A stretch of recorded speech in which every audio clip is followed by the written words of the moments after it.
This is Matt Sandbury. I'm a journeyman carpenter here at Colonial Williamsburg. And today we're sort of talking through our brickyard and the new aspects of the brickyard. So of course we did move it a year back or now. The project at hand here is really the new drying house. That's really the focus of today's live stream. But Josh, if you wanted to walk us through some of the history of the brickyard before we get started. I'd love to, certainly, yeah. So Colonial Williamsburg has run a brickyard since its foundation as a museum back in the 1920s. The need was recognized for having 18th century style hand-molded wood-fired bricks that would have built this city originally. And there were big reconstruction projects that needed to happen. We had to reconstruct the Capitol building, the Governor's Palace, all those buildings you folks like to come see here at Colonial Williamsburg. And to do that, we brought up some traditional brickmakers from central North Carolina, where they were still making 18th, early 19th century style bricks, and formed them up into a brickyard that was producing close to about 1 million, sometimes 2 million bricks a year for reconstruction projects here during what we call the restoration period of Colonial Williamsburg's history. That's the first couple of decades. Right after World War II, however, the need for these bricks kind of died out. So there weren't any bricks being made. There were enough bricks in overstock that they could do restoration and repair work as needed. But by the time of the 1970s, when the bicentennial was getting close at hand, it was decided that maybe there should be a seasonal brickyard, someplace where folks could come see this craft being done by actual costumed interpreters who would stop what they were doing and explain the whole process, which was not a feature of the earlier brickyard. It was just production. So for the 1970s into the 80s, we had a brickyard that would run in the summertime. Basically, folks pulled from other sites here at Colonial Williamsburg, making bricks, telling bad jokes, all the stuff we do in the brickyard. But then by the 90s, it was determined that, hey, we need some bricks for some new projects we wanted. And so if you've ever visited the buildings behind the Randolph House here in town, that was the first big project that the Brickyard, as it existed, post-production Brickyard of the early period there, was making bricks for. And it was honestly an enjoyable experience for everybody who came to see it, seemingly. And we kept it open then year round. And the Brickyard, you may recall, was down the hill from the cabinet maker shop. Eventually, the decision was made to move us to our now new location, as we're calling it, to join the carpenters up on Botetourt Street. Yeah, so about a year ago, maybe a little bit more, that was still a horse pasture. And quite a bit of modern work had to be done, leveling and grading and all that type of work, of course, preceding the construction of the site. But once we got the call for that project, we're going to, of course, go through the list of the buildings that are needed. And the first one that was given to us was the Brickyard drying house. So it's one of two. But this one is what we're going to be really focusing on as far as the work that has been done so far. So here you can see it doing its job as a drying house. But in the carpentry of it, of course, we have a lot of stages, and we've got some pictures of those stages in its production. So here you can see, of course, the rafters. So as carpenters, we're going to cut the material. We're going to hew it with axes and pit saw it with saws. All to then lay out all the joinery, cut the joints, number it, and test fit it. So this is really what the carpenter's yard is used for. It's a fairly flat, wide open location where we can assemble or pre-assemble, if you will, that building before its actual construction. So it gives us the ability to do all that work and sort of work around the frame, not just within it. But once we have all the joints numbered and cut, we can move them to the job site and then raise that frame. But here you can see some of the wall segments. Those are posts and braces. Here, this is essentially the floor or ceiling assembly, depending on your perspective here. So those are the joists running across what are called plates. That's the top of the wall. So we have all of this done and laid out and checked. So there's every plane of space that's within a building, whether it's horizontal or vertical, that plane is going to get assembled and checked in that yard. So luckily for us, we're right next door, so we're not having to move that system very far in this particular construction. But we did do it there, all within eyesight of the eventual location. But we've got a little video showing on that raising day. So once the raising goes up, it's all going to happen in one day. But here's a little video. Hi, my name is Matt Sandbury. I'm a journeyman carpenter here at Colonial Williamsburg. I've been here for 7 years now. When we're prepping for this building to go up, there's going to be a series of steps that we need to take before we get to the job site. That, of course, all happens before this at the carpenter's yard. We have a wide open, fairly flat location to do all of our test fits. Every joint that we have cut in this building has already been tested. And so at this point, we're really just in the assembly stage. From that point, we're going to be able to position it where it's closer to being raised, but not directly over top of it. We don't want to impact the holes. Right? So in this particular building here, it is a post-in-the-ground building, has no foundation. 250 years ago, that was a fairly common thing for industrial buildings or storage buildings. Right? So a drying house like this is a perfect example of where you might see a post-in-the-ground building. What we have here is a fairly delicate location to be building a building. We're going to put that wall that we're going to raise not directly on top of it, but just behind it. So the first thing we do when we get to that job site, once we have everything pegged and permanently fixed, is to pick that whole wall up and move it maybe a foot closer to the hole and to the side. So now when you raise that building, it goes directly in the hole and as centered as we can. The first group of people, of course, are the people that are lifting or pushing, right? So you have to, of course, lift that building up before you transition to a push. So that's, of course, something that you're going to see the vast majority of the people doing. There are a couple people on ropes, right? There's one that's going to be assisting with that raise. They're pulling that frame up, helping once it gets out of the reach of people's hands up top. Secondly, we have a brake rope. We have a rope that's going to actually resist that. Of course, you end up with a lot of people that get sort of out of position in their mind about how far they have to actually raise that wall, that if it goes past vertical, it might come down on the other side. And there's nobody stopping it except for that brake rope. And of course, there's a couple poles there too. They're called pike poles. Right? Those are also to assist when we get outside of people's ranges of reach, lifting that wall up. But the other important group of people that you might be able to see close to the holes, they're guiding it with a board. Right? The last issue that you want to come into here is that if that post grabs the back of the post hole upon raising, it's going to hit all that dirt and drag it under the post. So that now changes the height of where that post will sit. So as to not have that happen, we lay a board against the back of it, and you can sort of guide or steer that post into the hole a little bit closer. But once you have the post down there, of course, everybody can relax a little bit before we get that bracing in. And that's going to solidify it just a little bit so we can start on to the next step. So as you see over my shoulder here, that's what we have. We have the long walls, what we call them. It's the front and back walls of this particular structure. We're going to make up the now two end walls with what are called joists, the outside perimeter of the building. So we're going to have our center posts that go in between those two walls installed, and then we'll raise that joist up on top of it, locking in now a rectangle. We'll put a couple in there in the middle to stabilize things before we can start shifting to the rest of the flooring upstairs and then eventually the roof.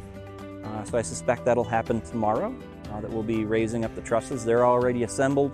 What we need is the false plates, and then of course some joists installed, and then some walk boards before we get that roof done. But this building shouldn't take us terribly long from here out. All the hard part's done. All right, so in that video, of course, you saw the whole frame raising, which of course, as we said, does happen in one full day. So from beginning to end, all of the aspects of the frame are going to go up in that day. It doesn't mean that we're going to have all of the rest of the surfaces covered. So the roof, the flooring, the siding, that all happens over the next series of days, weeks, and maybe even months, depending on the building. But where that project stands now, of course, we've got the upstairs floor down. You saw us installing some of the shingles, so the roof is done. But unfortunately, for a building like that, being a ground-laid post-in-the-ground building or a ground-laid sill, either which way, you have to have a little bit of a different type of order of operations to building a building like that. So because a part of it is underground, we really don't have a zero for its constant elevation. So what that means is that we have to still come back and actually give ourselves an artificial vertical space, something to give us the floor, right?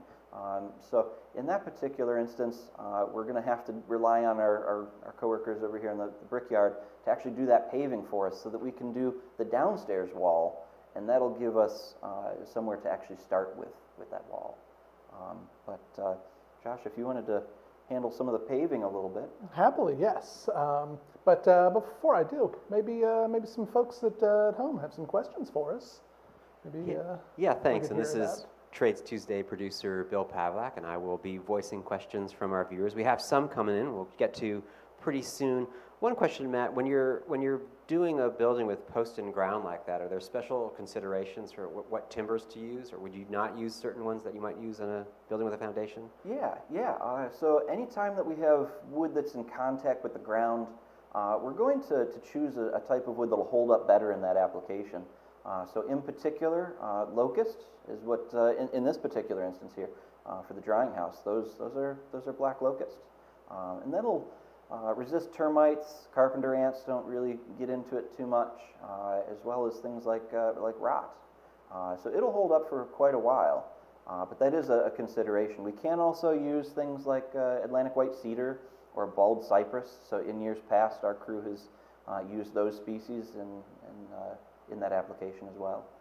But yeah, you do want to specifically source a type of material that doesn't rot very well. Yeah, it's a good question. It was. Admittedly, wood is just fuel to me, so what do I know? But yeah, to Matt's point earlier, paving is something we have to consider in this new drying shed, because it does need a relatively stable floor, something that can hold the weight of bricks, because remember, this is where bricks are going to continue to air dry. And it needs to be a nice level surface for us to be able to wheel our wheelbarrows on, be able to stack up those bricks several feet high, and be nice and safe and sound. But also, to Matt's point, we've got to give the carpenter something to work off of. Typically, when you're building a normal building, that foundation is built first, and the brickmakers and the bricklayers get to work, and then the frame is raised on top of it. But yeah, this is completely backwards from that sort of construction method.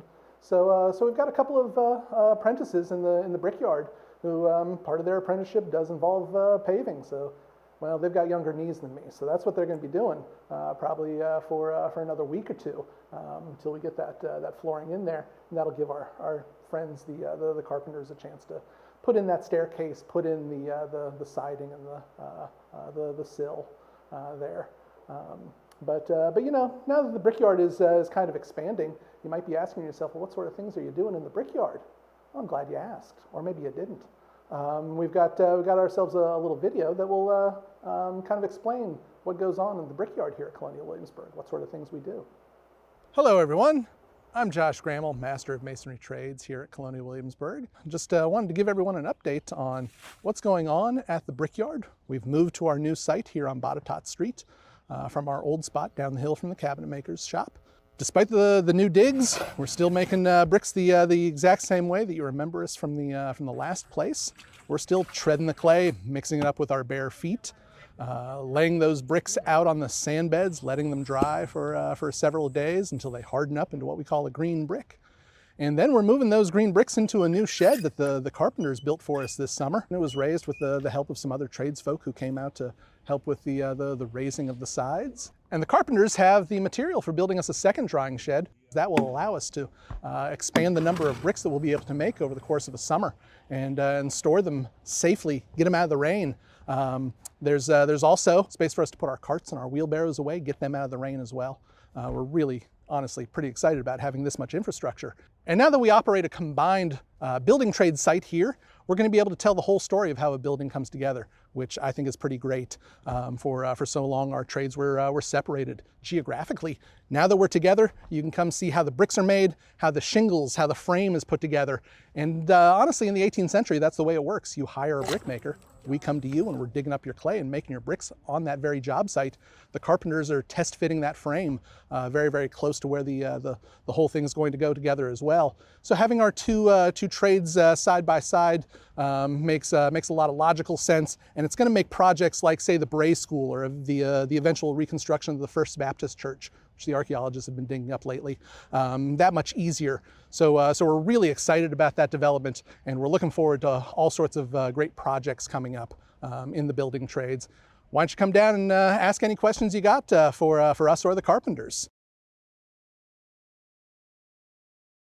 That guy gets more handsome every time I see him. But what else needs to be built in this Brickyard? Well, we've got a wish list of a couple more buildings. We've got that first drying shed, which is fantastic. Gives us a place to set those bricks and allow them to dry. A second one would really, really help out. Hint, hint, Matt. That we could use another drying shed there, because that will just allow us to produce even more bricks over the course of a season. Give us a place to put ourselves in bad weather. But also there's another type of shed that would be common maybe in a brickyard. Not someplace for drying the bricks necessarily, but actually for molding the bricks, making the bricks. So it's where the brickmakers would kind of stand to fill the molds, to mix up the clay, to kind of get everything ready to take that brick out to allow them to dry. And that molding shed is hopefully going to be one of the next buildings we'll have constructed in the new Brickyard, and that will give us a place to do that work, but also a place for when guests visit us. That's where you guys will be able to get a little bit of shade, get out of the weather perhaps while we're making bricks. So we're really hopeful for having that one constructed. Yeah. So some of you might be wondering why we're putting together both of these trades into one site, and this is something that we do see in some of the historic examples of building sites and building trades like this in the 18th century. one of which in Williamsburg here was the James Ray site. And James Ray was more like a contractor. Right? So he's a little bit bigger than this whole idea of one single trade. He's going to be overseeing series of different trades from brickmaking to bricklaying to carpenters and sawyers. He's sort of a one-stop shop, if you will, to oversee the entirety of a building's construction. So we're sort of emulating that type of an aspect by moving the Brickyard back up here with us. And of course, from a modern perspective, if there's a job that we're working on as carpenters, Josh and his crew they're probably involved in it in some capacity as well, whether that be the laying of the brick for that foundation, or chimney work or something like that, or as well as the plaster work. So they do follow behind us in a modern capacity. So Josh and his crew will also follow through with plaster work, which follows the carpentry, right? But either which way, putting us together is a pretty good way of completing the whole unit. We can do more as a group when we're in closer proximity than if we were spread out. Yeah. Yeah, we'll both be on the same page, basically looking at the same set of plans. Yeah. So having us together, we're able to tell that whole story, which I think is kind of fun. Beats when we were separated and you had to go to two different places to hear two different opinions of how a building should go together. But that being said, I know there's probably some questions out there that some of you may have and want to ask us. So feel free, send those questions in, and we'll take whatever you got at the moment. Yeah, we've got a number of questions coming in, thanks, folks, and keep sending them in. Actually, two Christines, spelled differently, and Tina have questions about sort of the same thing.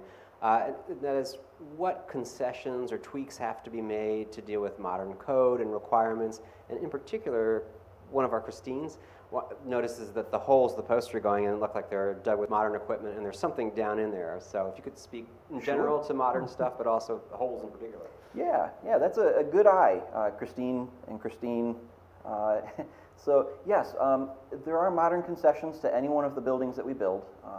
Now, 250 years ago, that building, it would have had a hole dug by shovel, probably enslaved labor, digging that hole, raising the building up, dropping the post in, and backfilling it. All right, so that's simple.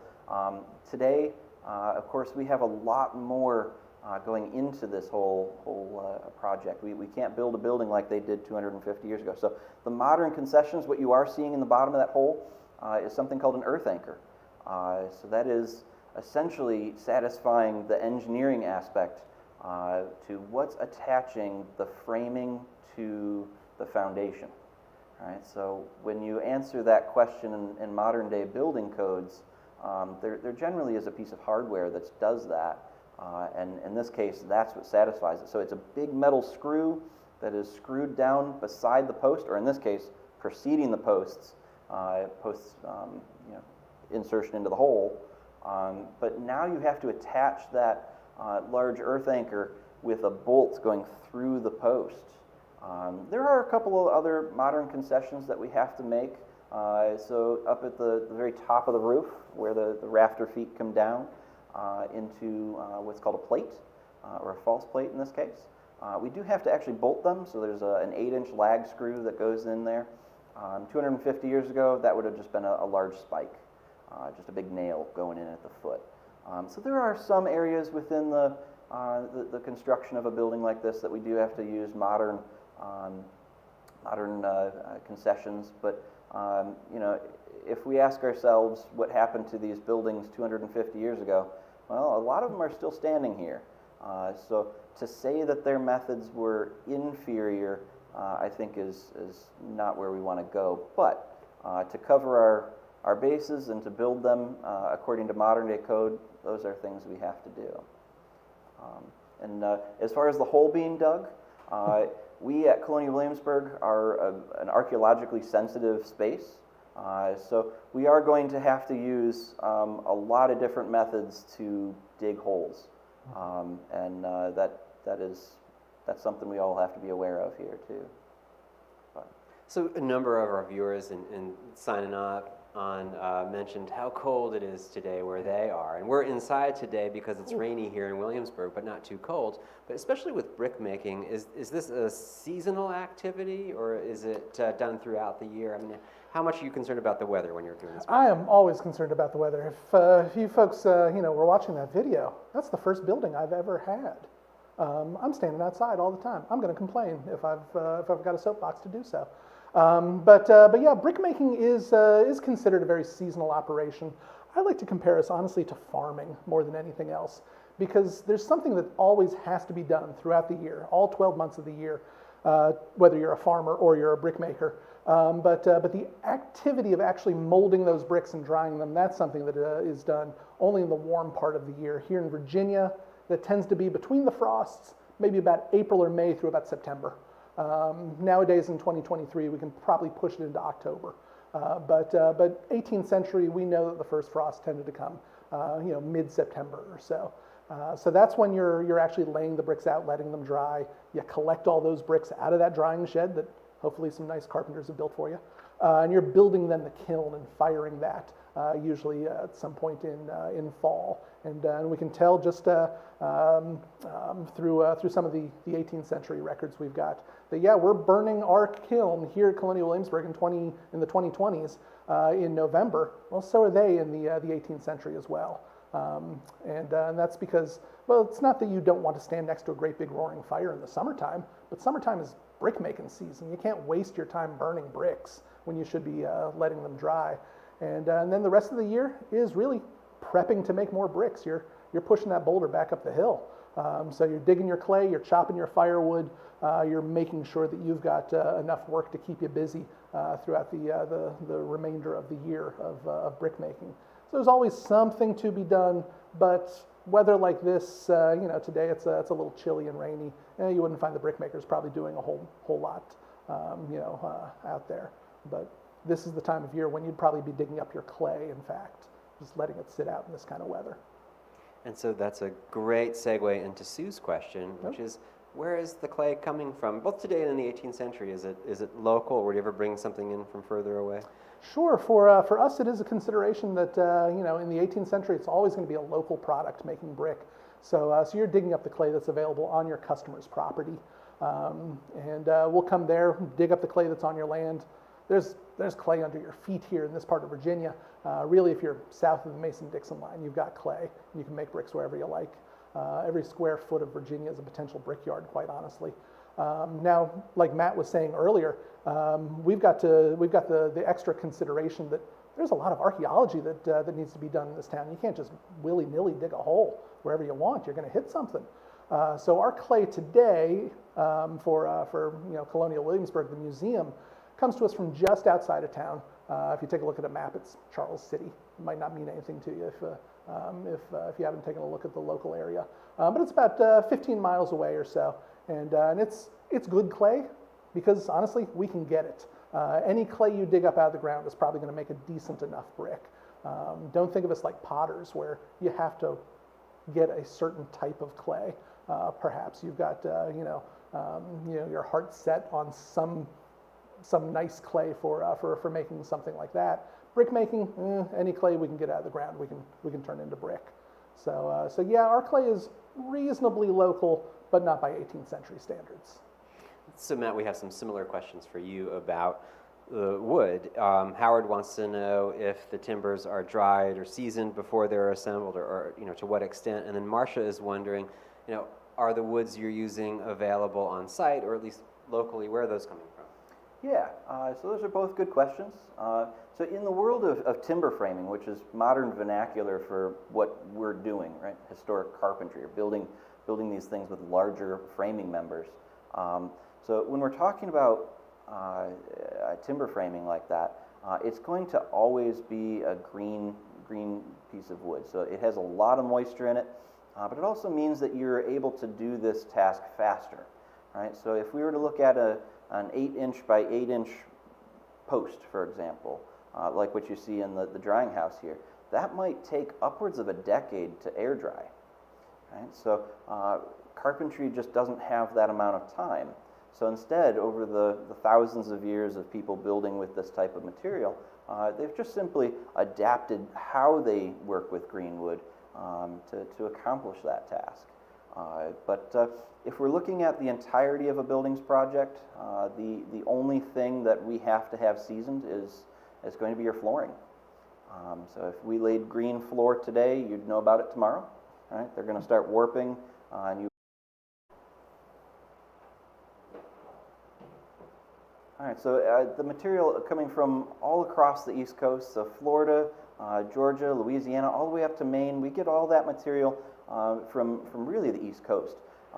So interestingly enough, Williamsburg in its elevation, we're at the southern edge of the northern forests, so we get the oaks, we get the maples, we get that type of material, but we're also at the northern edge of the southern forests. So we get things like live oak, we get cypress. So we can pull from material from all across the East Coast just because of our happenstance of being right there in that overlapping of the two Venn diagrams, if you will. But that gives us a lot of opportunity. 250 years ago, this peninsula was logged out by about 1730. So if we're talking about something around the 1770s or 1780s during the Revolution, that material has to come from off of this peninsula. So they're generally importing it, maybe up near Richmond, getting it down into the York and the James Rivers and getting it to us via the water. But that is for sure. 250 years ago, you're not cutting a tree down behind your house to build it, but instead importing it all. Lydia is wondering about people working on these projects today. Are there students or apprentices of the various trades working away at both the brickyard and the carpenter's yard? Yeah, any of the trades that you see here at Colonial Williamsburg do operate under an apprenticeship system where somebody accepts what is effectively a museum job, and you work that particular trade, getting progressively better at it, hopefully, over about a 5 to 6 year, maybe even sometimes 7-year apprenticeship. In terms of sort of student labor, admittedly, Williamsburg now, if you visit Colonial Williamsburg, you know we're a college town. There's William and Mary just down the street from us. And there is the assumption sometimes that a lot of us working here are college students. And honestly, I think that's fantastic. I graduated last century. I'm still passing for a college kid? Holy cow. But anyhow, you don't really find a whole lot of student labor being utilized that way. That being said, most of the trade shops do operate with an intern every summer. So if folks, students of history, or whether you're actually studying in a history program, or you're just historically minded and you like working with your hands, there are opportunities out there to work a lot of these trades here at Colonial Williamsburg as an intern. And then, after the 10 weeks, you can decide if maybe doing this sort of work is something you'd like to pursue later, or you just chalk it up to that was one exciting summer. But it varies. But all of the apprentices that you find here are working towards hopefully eventually becoming a journeyman and then being turned loose on all sorts of fun projects that we get to do here. And Matt has a question about enslaved people. Would you, in these trades and building buildings, what's the percentage of enslaved people that would be involved in this? Yeah, you're going to find enslaved labor in every one of these trades, and in particular the building trades. We see a lot of that throughout the entirety of the process of building a structure, from digging clay to making bricks to firing it, but also on our end, the timbermen, the people cutting the trees down, the people rafting it, the people milling it with axes and saws. All of that is enslaved labor, and then getting into the educated side, whether we're talking about laying brick or if we're talking about building frames, cutting joints. All aspects of it are going to be surrounded by enslaved labor. In particular, in a city like this, you're going to find a different amount of population, but it's going to have to be served through that apprenticeship, just like a free counterpart. Right? So if you look at the apprenticeship documents, You can find a free boy serving right beside an enslaved boy in a carpentry apprenticeship. Now, the major difference as those two develop through their ranks, once they become journeymen, that position is earning a wage, but who's acquiring that wage is really the question that we should be asking. So that free individual now finished the apprenticeship, they earn their wage, their daily wage. The enslaved individual as well, as a journeyman, is earning a wage, but now whoever owns that person is acquiring it. So we do see that type of a business model, very commonly in the 1740s into the 50s, and it is very well documented and advertised, even in the newspapers in Williamsburg, as a way to make money. But going back to your point, those are the people that are building the buildings in Williamsburg, and in a lot of other cities. So certainly part of training in these trades is the mathematics and the geometry behind everything. Royanne is wondering if, when you're placing the notches for the joists, is that done with a template, or is that a lot of math? How does that work? Yeah, that's a fantastic question. So when we have the joists up onto the plate, so if we've got the plate sitting down and we're putting the joists across it, these are essentially what the flooring is attached to. So if we have that type of a setup here, the first thing we want to do is to make sure we're square. Of course, you don't want a trapezoid building. So we're going to be making sure that things are laid out first with a square as best we can. Now, we do have framing squares at the time, but that only is a 2-foot long tool. So if you're trying to square up a 20-foot building, that's relatively difficult. So of course you are talking about geometry and Pythagorean theorem. Right? So a 3, 4, 5 triangle in those corners. So if you take a measuring stick, right? So we have a 10-foot pole. We'll measure down the longest member. So that would probably be the plate, and we would put that at 8 feet. Then across the joist would be 6 feet, and that 10-foot pole ought to balance right between those two. And if it does that, then you've now at least squared up the whole frame system. You can start at that point doing a 2-foot increment down that plate to be the left-hand side in the front of the building, or the right-hand side of the back of the building. That is where the edge of the joist needs to be. So we can scribe them, put that joist where it needs to be on both ends and scribe it, and now remove it and cut that pocket out so that it fits exactly the shape and size of each joist. They're not all the same. So unfortunately, we do have to label them and make sure that 1 goes where 1 goes and 2 goes where 2 goes, all the way through.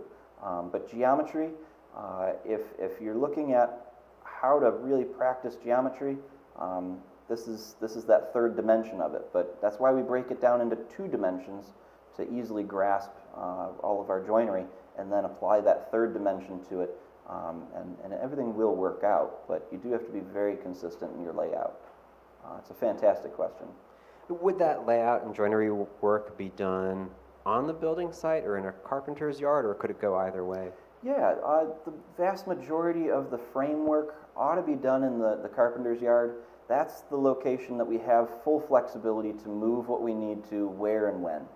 But once we get to a job site, say we're talking about a proper house, or something that has a cellar, now you've got a large hole in the ground to work around, right? So the building site's just like a modern day building site. They're not clean. But if I have to level something and then project square off of that, I'd much rather do it in a place that I can move what I need to actually accomplish the task. So for framing, in our carpenter's yard, if we're talking about adding an element onto the frame afterwards, so if we're scribing the flooring in place, that of course has to happen after the frame has been raised. So a little bit of both, but I'll say much heavier on the front end and much lighter on the back end of a framing project like this. And that sort of sets up a question we have from Mike, who's wondering if in the 18th century, if a building like this drying shed would be considered temporary, since he's saying, brickmakers might, move from job site to job site wherever the building was going to be erected. Yeah. Most of the time, a brickyard is not a permanent fixture in any given location. They're there just to make the bricks for that given project. I sometimes liken it to the circus. You set up, you do your show, and then you move. You go where the business is, at least here in Virginia. Large cities, places like Philadelphia or New York, Charleston, there's going to be a potential there for permanent brickyards or semi-permanent brickyards because there's always going to be a market in the big cities. But here in Williamsburg, yeah, they tend to be relatively temporary affairs, just there for maybe a season or two or however long it takes to kind of make enough bricks for a given project. And that means then that us as a museum here at Colonial Williamsburg, we needed something that was not going to be just a temporary slapdash building the way you might find back in the 1700s. So when we were looking for the design for a drying shed, we went to England where there are semi-permanent brickyards there, and this design, this shed, is very similar to in English what they would call a hacking shed or a hacking stead. Hack just being the big stack of bricks that you load into that building to dry. So honestly, it has English precedent, but probably not going to be too commonly found here in Virginia. It's just because, well, you expect to find the Brickyard in the same place every time you buy a ticket to come to Colonial Williamsburg. You want to see the trade shops in the same spot. Makes it easier for you to find us. So that's why we went with that design. Otherwise, yeah, it would probably be maybe something just rigged up out of some planks and some poles. I think watching the video of our big raising this past summer has inspired this question from Marcia. Would women as well as men work together to raise a building? Yeah. So the one thing that you're seeing in the video here is we like to just call out to pretty much any tradesperson on our raising day, and we'll get 30 or 40 people. It makes our job much easier to raise the building. But in the 18th century, how many of you all are going to help somebody today raise a building, right? It's just not as community driven. Even in the vision that we have in our heads today about what history was, these people didn't necessarily know what they were helping, right? If they're helping or hurting. So in our sense, we're going to rely on everyone who can help us to help us. But 250 years ago, you're probably not going to just grab people off the street and say, hey, you want to help raise a building. That wasn't too much of a norm thing. But as far as the initial question, whether or not women were able to do this, yeah. The ideas of where women would work and what job they had is very driven from the 19th century. And the 18th century preceding that, of course, the better rule is if you're hungry, can you work? So that's more the model that you're going to be seeing as far as what tasks a woman held versus a man. But especially if it's a day laborer, somebody who's being paid for the work that they're doing that particular day, yeah, that's a great opportunity to enlist whatever help you can. Yeah, the very different rules. So once the bricks are made, is it the same group of people that are then doing the masonry work, laying bricks, putting it all together? Or is that a separate trade? It's oftentimes going to be a separate trade. That's a good question because we represent both aspects of that trade here at Colonial Williamsburg. The same folks that are the brickmakers here, we're also the bricklayers. And that's going to be probably a little unusual in most of colonial America. Brickmakers tend to be itinerant tradesfolk. They'll come to you, they dig up the clay that's on your property, they're making your bricks right there where you want them. That way you're not transporting bricks. But then he's got other jobs to do. So that brickmaker is going to move to find another client, make bricks for them next summer. You've got to hire then somebody who's going to do that bricklaying, or possibly you have a contractor, what we call an undertaker, who would sort of subcontract that work out to a bricklayer they know and that they trust. The big difference between a brickmaker and a bricklayer is likely you were born into a brickmaking family. Mom and dad are brickmakers, that's probably how you end up as a brickmaker. If you're a bricklayer, you've served an apprenticeship. You were pushed out of the house at 11 years old. I know I was, and taught how to do a trade. In this case, bricklaying. You apprentice to a bricklayer. You get progressively better. You learn that geometry, like what Matt was talking about. You learn how to sign contracts and get the best price for your work. But that's the big difference really between brickmaking and bricklaying. The money is in bricklaying. Despite all the brickwork that you'll find here, just at Colonial Williamsburg, a relatively small sample size, there are very, very few bricklayers operating in this part of Virginia. It's just very difficult to get bricklayers to emigrate from England. So you've got a relatively small body of folks who know how to lay bricks, but you've got a ton of people who know how to make bricks because it's a rural craft, it's a rural trade. Lots of farmers likely know how to make bricks. Well, what's the number one occupation here in Colonial Virginia? It's probably going to be a farmer. So we've got tons of potential brick makers, but only a small group of bricklayers. They control all that work, and they're making the most of that money. But they know each other professionally. They're two separate groups. All right, gentlemen, I think we have time for one last question. And fantastic. Looking forward, are there upcoming plans or projects that you guys are excited about? Yeah, I can say in the Brickyard we're really excited about some research that the two of the apprentices have done recently on tile making. Archaeologically, you find a lot of clay roof tiles in this part of Virginia, and that's just something that we've never really kind of focused the spotlight on here at Colonial Williamsburg. There's generations between when clay roof tiles were being made here in Virginia and us right now in 2023. So we're going to probably spend this summer, trying our hand at figuring out the best way to make those tiles. We've had some help from the folks at the cabinet makers who have made us a mold to use for that. We're going to try to source some different clays from our friends over in Charles City. We're looking for something that maybe has less inclusionary stuff in it. These kinds of projects are really what kind of keeps the trades folks here at Colonial Williamsburg excited and kind of sharp at what they do, because, well, we get to try something that hasn't been done in ages. So anything that we end up with, even if it's a bad set of tiles the first time we try it, that's still a good result, because, well, we're teaching ourselves something.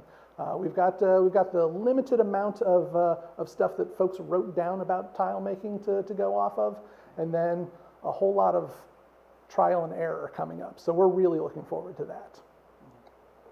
Yeah, in our yard, we've got plenty of projects in the works here. Everything from the new farm site over by the windmill to completing the Brickyard. We've got the Bray School that's moving pretty soon here. We'll be involved a little bit on some of the material production for that, as well as things like the First Baptist Church. We've got lots coming down in the time to come here. Yeah. Well, thank you, Josh and Matt, for taking your time to share with us the new expanded site and answering folks' questions. Thank you, everyone at home, for joining us and participating. This program was made possible through the generosity of our donors. Thank you. To learn how you can contribute, please follow the links pinned to the comments below, or join us at colonialwilliamsburg.org. Gentlemen, do you have any final thoughts to send us on our way today? Yeah, I really hope that, when the weather gets a little nicer, maybe folks come on and visit us, see what we do. You can actually lay hands on some of the stuff we've done and ask some